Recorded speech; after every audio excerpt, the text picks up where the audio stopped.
नमस्कार, मैं नीतीश कुमार कुशवाहा चनपटिया प्रखंड के सिरिसिया पंचायत में जनता को डीलरों द्वारा लगातार कई विगत वर्षों से शोषण किया जा रहा है।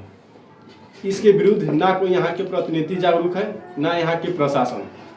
इस समस्या को लेकर हम लोग विभिन्न प्रत्याशियों के पास लेकर गए और अपनी समस्या को सुनाई एवं प्रशासन को भी सुनाया, लेकिन इस समस्या को ना कोई सुनने वाला है, ना इसको हल करने वाला है। जैसे कि देखिए, ये हमारे माननीय मुखिया जी को आवेदन दिया गया। आवेदन देने का तिथि है 25/11/2025। उनके बेटे, मुखिया जी के बेटे द्वारा ये आवेदन ग्रहण किया गया। लेकिन आज जब उनके पास कॉल किया जाता है, जब आवेदन की स्थिति क्या हुआ, तो वो बोलते हैं आज दिनांक 6/12/2025 को जब उनके पास कॉल करके पूछा जाता है जो आवेदन की स्थिति क्या है, तो उनका कहना है कि हम कल दिनांक 5 तारीख 12वां महीना 2025 को पंचायत सचिव को सौंपे हैं जो आगे की कार्रवाई किया जाएगा। और उनके द्वारा ये भी कहा जा रहा है कि विगत वर्षों से पूरे पंचायत में पूरे ग्राम जनता को पूरा राशन दिया जाता है, किसी को कम राशन नहीं दिया जाता है। उसके बाद देखिए, चनपटिया प्रखंड के जो एमओ है उनको भी आवेदन दिया जाता है। आवेदन देने की तिथि है उनको 18/11/2025 को, लेकिन उनके द्वारा भी आज दिनांक 6/12/2025 को कोई आज तक ठोस कदम नहीं उठाया गया, ना इस पर कोई जांच की गई। और जांच करने से पहले उनकी सूचना लीक हो जाती है उनके अनुमंडल से। अब पूछने पर उनके द्वारा कथा कथित है जो हम नहीं जानते हैं जो कैसे हमारे अनुमंडल से कोई सूचना लीक हो जाती है, उसके बारे में हम नहीं जानते हैं। उसके बाद जिला के अनुमंडल में दिया जाता है एसडीएम को, उनके द्वारा भी उनको दिया जाता है आवेदन 12/2025 को, 2/12/2025 को आवेदन दिया जाता है, लेकिन उनके द्वारा भी कोई इस पर कार्रवाई नहीं की जाती है। उनके द्वारा भी चुप्पी साधी जाती है।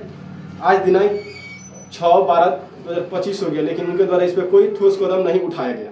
उनका रिसीविंग यहाँ पर उपलब्ध है।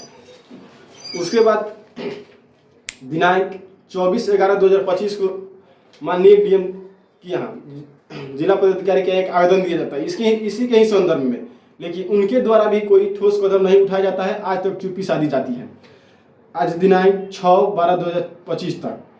उसके बाद माननीय विधायक से मिलने के लिए आवेदन लेकर उनके जन्मभूमि भैंसई जाया जाता है, लेकिन वहाँ पर किसी से संपर्क नहीं होता। उसके बाद हम लोग बेतिया जाते हैं, जो स्टेशन चौक से आगे उनका निवास है, वहाँ पर जाया जाता है। तो उनके पिताजी द्वारा बोला जाता है जब आएंगे तब हम आवेदन लेंगे। जब यह बात माननीय विधायक श्री अभिषेक रंजन जी को जब कॉल से बताया गया, तो उनका कथा कथित है जो आवेदन दीजिए, जिला में जो होगा उसको देखा जाएगा। उनको द्वारा भी कोई ठोस कदम इस पर नहीं लिया जाए। इसका कारण क्या हो सकता है? क्या जितने लोग के पास भी आवेदन दिया गया है, क्या इस समस्या में सब कोई सम्मिलित है, या सब किसी के पास कमीशन जाता है? इसका मायने क्या हो सकता है?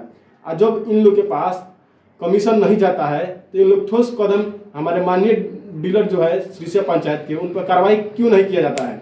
जितने प्रशासन एवं प्रतिनिधियों को आवेदन सौंपा गया है, मानते हैं प्रशासन तो प्रतिनिधि का ही देखरेख करती है, लेकिन जो प्रतिनिधि जनता द्वारा चुना गया है वो प्रतिनिधि लोग क्यों चुप है? क्या कारण है जो उनके द्वारा चुप्पी साधी गई है?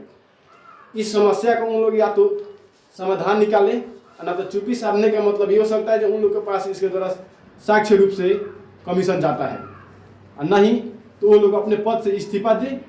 बस हमारे यही मांगे, नहीं तो जनता की समस्या को निदान किया जाए। इस भ्रष्टाचार में केवल उपभोक्ता शोषित नहीं है, बल्कि इसमें डीलर भी शोषित है। अगर डीलर शोषित है तो उनके लिए हर कार्यालय हम जाने के लिए हमेशा तैयार है। बस हमारी सहायता डीलर द्वारा किया जाए। ये हम नहीं कर रहे हैं जो सिर्फ डीलर ही इसमें दोषी है, बल्कि इसमें सिस्टम, आगे पदाधिकारी एवं सिस्टम ही करप्ट है। इसमें जो भी दोषी पाया जाता है उस पर हम कठोर से कठोर कार्रवाई की मांग कर रहे हैं। इसके लिए धन्यवाद।